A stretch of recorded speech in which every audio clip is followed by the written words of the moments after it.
The prison gates creaked open with a sound Mary Jones hadn't heard in 32 years. She clutched a brown paper bag, everything she owned, while cameras flashed like lightning around her. The warden's words echoed behind her. DNA don't lie, Mary. Her wrinkled hands shook as she touched real sunlight. Then she saw him in the crowd of reporters. The man who put her here. And he was smiling. Let's go back to this morning. When Mary woke up in cell block D for what she hoped was the last time, Mary Jones had been prisoner number 847,291 since 1992. She was 24 when they locked her up. Now her hair was silver and her back was bent. But her eyes still burned with the same fire. She wanted one thing, to prove she didn't kill Sarah Mitchell. The obstacle had always been the same. No one believed her. The evidence looked bad, very bad. Her fingerprints on the weapon, her DNA under Sarah's nails. A witness who swore he saw Mary running from the scene, but Mary knew the truth. She was innocent. And today, her lawyer Miss Chen had promised news. Mary folded her thin prison blanket for the last time. She'd done this same routine 11,680 times. But something felt different today. The guard who brought breakfast had looked at her funny, like she was already a ghost. ATM sharp. The door buzzer rang. Jones. Visitor. Mary walked down the long hallway. Her orange uniform made soft whisking sounds against her legs. She'd worn this same size for 3 decades, even as her body changed and aged around it. Miss Chen sat in the visitor room. She was young, maybe 30, with kind eyes behind wire glasses. She'd taken Mary's case for free 2 years ago when new DNA technology became available. Mary, Miss Chen said softly, I have news. Mary sat down slowly. The plastic chair was warm from the last visitor. Her hands found the familiar grooves in the table marks she'd traced during hundreds of conversations just like this one. Good news or bad news? Mary asked. Miss Chen opened her briefcase. Papers spilled out. Forms, photos, test results with lots of numbers Mary couldn't read. The DNA results came back, Miss Chen said. From the evidence they saved, it's not yours, Mary. The words hit like a slap. Mary blinked hard. Her ears started ringing. What do you mean? The DNA under Sarah's fingernails. It belongs to someone else. A man named Tommy Briggs. He's in the system now for armed robbery. Mary's hands went flat on the table. She pressed down hard, feeling the cold metal anchor her to this moment. You mean, you're innocent. Just like you always said. Mary closed her eyes. For 32 years, she'd dreamed of this moment. But it felt smaller than she expected. Quieter, she thought about Sarah Mitchell. Sweet Sarah with the red hair and the laugh that sounded like silver bells. Sarah didn't deserve to die, and Mary didn't deserve to rot in prison for it. When do I get out? Mary whispered. Today. The judge signed the papers this morning. Miss Chen leaned forward. But Mary, there's something else. The air in the room got thick. Mary knew that tone. She'd heard it from lawyers, judges, and guards for 32 years. It meant more bad news. Tommy Briggs died in prison 3 months ago. Stabbed in a fight. Mary's heart sank. So we can't ask him what really happened, no? But Mary, Miss Chen's voice dropped to almost a whisper. Tommy Briggs was never on the original suspect list. The police never even talked to him. Miss Chen pulled out a photo. It was old and faded, from Mary's trial. It showed the crime scene, Sarah's apartment, the broken lamp, the blood on the carpet. But in the corner of the photo was something Mary had never noticed before. A man's shoe print in the mud outside the window. Size 11. Mary wore a size 7. The police had this photo the whole time, Miss Chen said. They just never looked at it close enough. Mary traced the shoe print with her finger through the glass of the frame. Mary, there's more, Miss Chen said. Her voice was shaking now. I think someone wanted you to go to prison. The room spun a little. Mary gripped the edges of her chair. The fingerprints on the knife, they were smudged, like someone placed your hand on it after Sarah was already dead. The witness who said he saw you running. He changed his story 3 times. And the DNA under Sarah's nails, someone planted it there. Mary felt something hot and sharp rise in her chest. Anger. Pure, burning anger. Who? she whispered. Miss Chen pulled out one more paper. A police report. Mary could see a name highlighted in yellow. The detective who worked your case. Detective Ray Morrison. He knew Tommy Briggs. They grew up in the same neighborhood. Mary's vision went white around the edges. Detective Morrison. She remembered his face from the trial. Cold blue eyes. The way he smiled when the jury said guilty. Mary, Miss Chen said urgently, Detective Morrison is here, right now, in the parking lot. He says he wants to welcome you back to the real world. Mary looked toward the window. Through the bars, she could see a man in a dark suit standing by a black car. He was watching the prison entrance. And he was smiling the same smile from 32 years ago. Mary stared at Detective Morrison through the window. He looked older now, with gray hair and a thick belly. But those cold blue eyes were exactly the same. What does he want? Mary asked. Miss Chen packed her papers quickly. I don't know. But we don't have to talk to him. The guard came to escort Mary back to her cell to pack. But Mary couldn't move. Her legs felt like concrete. Morrison raised his hand and waved at the window, like they were old friends. Miss Chen, Mary said slowly, what if he's here to hurt me? He's a cop, Mary. He can't just. He's a cop who put an innocent woman in prison for 32 years. Miss Chen's face went pale. She understood now. Mary walked back to cell block D on shaking legs. Her cellmate Rosa was already gone, transferred that morning. The cell felt huge and empty. Mary's belongings fit in one small box. A Bible her mother had sent 20 years ago. 3 letters from Miss Chen. A photo of her sister's kids she'd never met because they thought she was a killer. She picked up each item slowly. 32 years of life in a cardboard box. A new guard Mary didn't recognize appeared at her cell door. He was young, maybe 25, with nervous eyes. You Mary Jones? Yes. Warden wants to see you before you go. Mary's stomach dropped. In 32 years, she'd only seen Warden Mills 3 times. Once when she arrived. Once during a riot. Once when her appeal was denied. What for? The guard shrugged. Didn't say. They walked through corridors Mary knew by heart. Past the cafeteria where she'd eaten 34,675 meals. Past the library where she'd read every book twice. Past the phone booth where she'd called Miss Chen every Tuesday for 2 years. But something was wrong. The hallways were too quiet. Where were the other prisoners? Where were the guards? The warden's office smelled like coffee and old leather. Warden Mills sat behind his big wooden desk. He was a fair man, Mary had always thought. Tough but fair. Sit down, Mary, she sat. The chair was soft, the softest thing she'd touched in decades. I owe you an apology, Warden Mills said. What happened to you was wrong. Mary felt tears coming. She blinked them back. She'd learned not to cry in prison. Tears made you weak. Thank you, she whispered. Mary, I need to ask you something. It's important. She nodded. Do you plan to sue the state? The police department? The question hit her like cold water. She hadn't even thought about money. She'd only thought about freedom. I don't know, she said honestly. Because if you do, there are people who might not want you to. Warden Mills pulled out a thick folder. Mary's name was written on the tab in black marker. Mary, your case wasn't the only one. He opened the folder. Inside were photos, police reports, and newspaper clippings. Lots of them. Detective Morrison worked 43 murder cases in his career. 43. And I've been looking into them since Miss Chen called yesterday.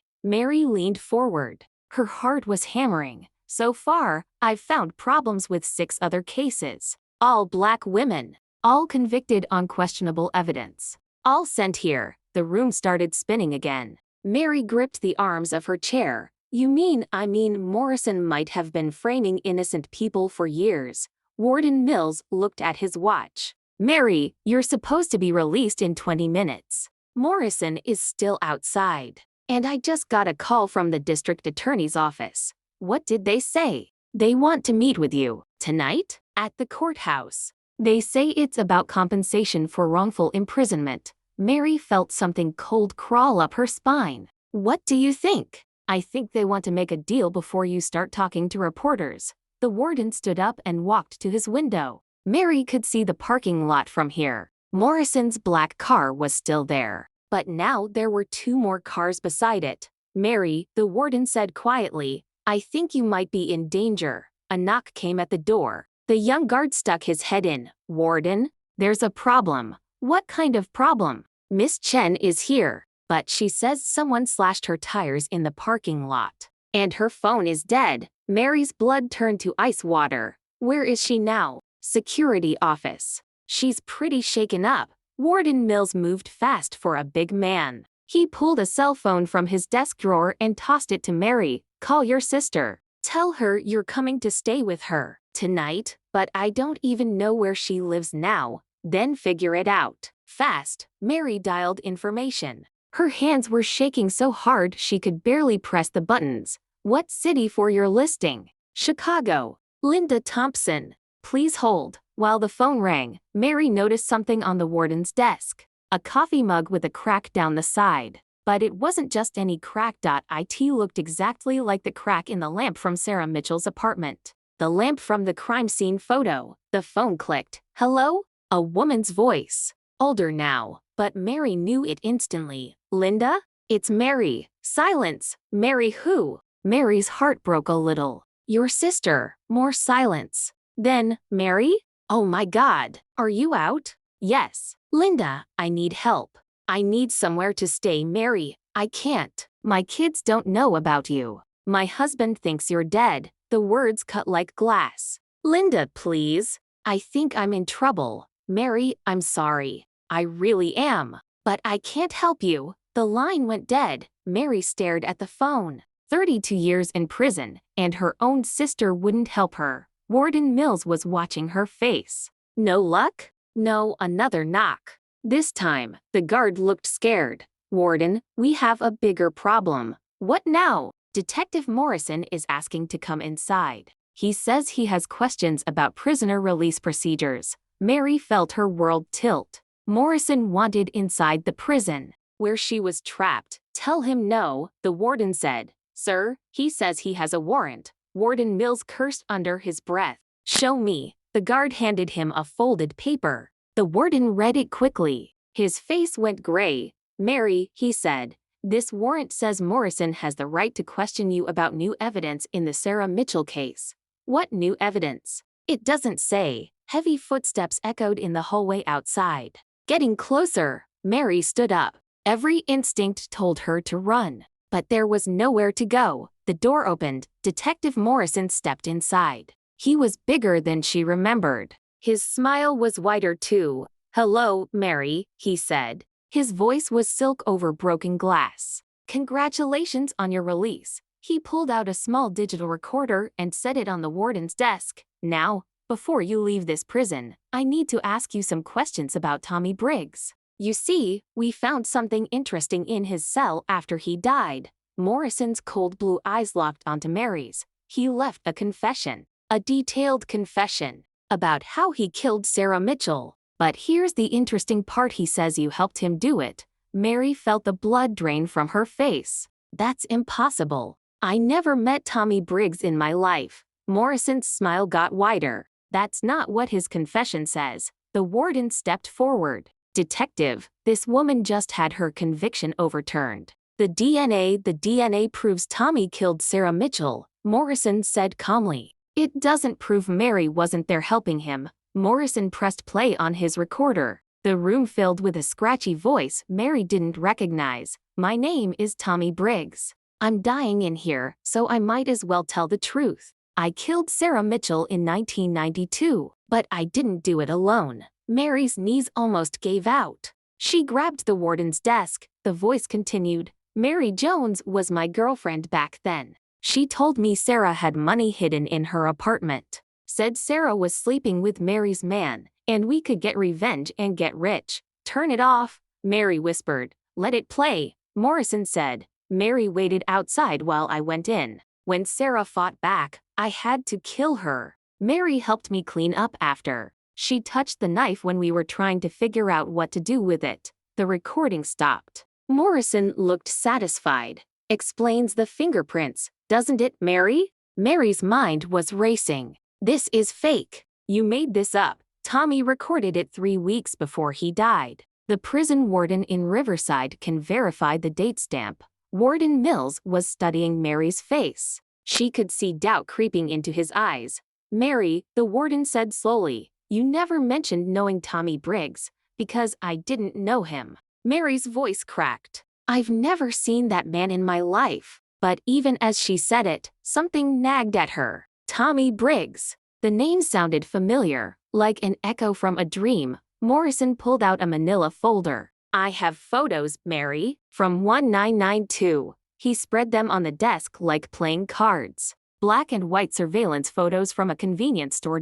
In the first photo, a young black woman was buying cigarettes. She had Mary's build, Mary's hair. In the second photo, a white man stood behind her in line. Thin face, hollow cheeks. That's you and Tommy, Mary. 3 blocks from Sarah's apartment. 2 hours before she was killed, Mary stared at the photos. The woman did look like her. Exactly like her. But Mary had never been to that store. This is impossible, she whispered. Mary sank into the chair. 32 years of believing in her innocence. 32 years of knowing, deep in her bones, that she hadn't killed Sarah. But the photos looked real. The recording sounded real. What if she was wrong? What if she had blocked it out somehow? Mary, Morrison said gently, I know this is hard. But confession is good for the soul. I didn't do it, Mary said. But her voice sounded weak, even to herself. The warden was looking at her like she was a stranger. Mary, if there's something you need to tell us, there's nothing to tell. Mary stood up fast. The chair fell backward. Morrison started putting the photos away. Well, if you won't cooperate, I'll have to arrest you again. On what charge? Accessory to murder. Obstruction of justice. Take your pick. Mary felt trapped. Like the walls were closing in. Then she noticed something. In the convenience store photo, there was a newspaper stand behind the counter. Mary could just make out the headline. Mayor wins second term. But Mayor Franklin had won his second term in November 1992. Sarah Mitchell was killed in March 1992. Detective Morrison. Mary said quietly, what date was this photo taken? Morrison glanced at the photo. March 15, 1992, the day Sarah died. But the newspaper says Mayor Franklin won his second term. Morrison's face went still. So, he didn't win until November. 8 months later, the room went dead quiet. Morrison snatched the photo back. You're mistaken. No, I'm not. I remember that election. I was in jail waiting for trial when the results came in. Warden Mills stepped closer to Morrison. Let me see that photo again. I don't think that's necessary, I said. Let me see it. Morrison hesitated. For the first time, he looked nervous. The warden studied the photo with a magnifying glass from his desk drawer. Mary's right, he said slowly. This newspaper is dated November 4, 1992. But you said the photo was from March. Morrison was sweating now. It's an old newspaper. Someone was reading an old paper. For 8 months? Mary said. Come on. The warden kept studying the photo. There's something else. The woman's jacket. Mary, what were you wearing when you were arrested? A blue dress. It was laundry day. The woman in this photo is wearing a leather jacket. In March, when it was still cold, Morrison reached for the photos. I need to go verify these dates. You need to sit down, the warden said firmly. Now, the warden walked to his filing cabinet and pulled out a thick folder. Mary's original case file. I've been reading this all day, he said. Looking for inconsistencies, he opened the folder to a page marked with a yellow sticky note. Mary, you said you were at work the day Sarah died. At the diner on 5th Street. That's right. But the time cards show you clocked out at p.m. Sarah was killed at 4 p.m. Mary felt her heart stop. That's not right. I worked until closing. The warden showed her the time card. Her signature was at the bottom, next to 2 o'clock p.m. That's not my signature, Mary whispered, but it looked like her handwriting. Exactly like her handwriting. Morrison was on his feet now, moving toward the door. Where are you going? The warden asked. I need to make some calls. Sit down, detective. Morrison's hand went to his gun. I don't think you have the authority to. The warden pulled out his own weapon. In this prison, I have all the authority I need. Mary watched this like a movie, like it was happening to someone else. Morrison sat down slowly. His face was red, now angry. You're making a big mistake, Mills. The warden picked up his phone and dialed a number. Captain Rodriguez? It's Mills at the Women's Correctional Facility. I need you to run a check on some evidence from 1992. He read off case numbers while Morrison got more and more agitated. Yes. I'll hold. The room was silent except for the ticking of the wall clock. Captain? You found what? The warden's face changed. His eyes got wide. Are you sure? When was it entered into evidence? Mary couldn't breathe. I see. And the signature on the evidence bag? The warden looked at Morrison. Detective Ray Morrison. Last week. Mary felt the world tilt sideways. You planted the confession, she whispered. Morrison's hand moved toward his gun again. But the warden was ready. Mary, the warden said, not taking his eyes off Morrison, I need you to do something for me. What? Call Miss Chen. Tell her to bring the FBI. Morrison laughed. It was an ugly sound. You think this ends here? You think I'm the only one? He stood up slowly, hands raised. Mary Jones, you have no idea how deep this goes. Tommy Briggs wasn't just some random criminal. He was my informant. For 15 years, Mary felt sick. And Sarah Mitchell? She wasn't some innocent victim. She was going to expose everything. The planted evidence, the fake confessions, the payoffs. Morrison's cold blue eyes locked onto Mary's. You want to know the real truth? You were never supposed to survive prison, Mary, but you're tougher than we thought. Mary stared at Morrison in horror. You tried to have me killed in prison? Morrison shrugged. 3 times, actually. Food poisoning in '95. That accident in the workshop in 2001. The riot in 2010 where you almost got stabbed. The warden kept his gun trained on Morrison. The real story is about a conspiracy that has sent dozens of innocent people to prison to make money. As Mary spoke, she could hear footsteps in the hallway outside. Getting closer, Detective Ray Morrison just confessed to framing me and at least 6 other innocent women. 4 of those women are dead now, killed in prison to keep them quiet. The footsteps stopped outside the door, but the conspiracy goes deeper. Judges, district attorneys, prison wardens all making money from putting innocent people in cages. A voice shouted from the hallway, "Open the door!" FBI. Agent Rodriguez looked confused. That's not our backup. Mary kept talking to the camera. If something happens to me today, know that I died telling the truth. These recordings are my testimony. The door exploded inward. 6 men in FBI vests rushed in, weapons drawn. But Agent Rodriguez was already on his radio. Command, this is Rodriguez. We have fake federal agents at the prison. The leader of the fake agents smiled coldly. Agent Rodriguez, you're relieved of duty. By whose authority? The man pulled out official-looking papers. Assistant Director Coleman, you're being investigated for corruption. Mary recognized the tactic. When you can't silence people legally, you silence them officially. Mary stepped forward, still holding the shotgun. Let me guess. Assistant Director Coleman is on someone's payroll too. The fake agent leader looked at her with disgust. Mary Jones, you should have stayed quiet in prison, probably. But I never was good at staying quiet. She pumped the shotgun. The sound echoed through the room. Now here's what's going to happen. You're going to leave. All of you. And this recording is going to every news station in the country. You're in no position to make demands. Actually, I am. Mary pointed to the security monitor. See that red light? This room has been broadcasting live to the internet for the last 10 minutes. Thousands of people are watching right now. The fake agent checked his phone. His face went pale. She's right, sir. It's all over social media. Hashtag Free Mary Jones is trending. Mary smiled for the first time in decades. Miss Chen and I planned this yesterday. Every major news outlet has copies of Morrison's confession, the FBI recordings, the evidence files. She looked directly at the camera again,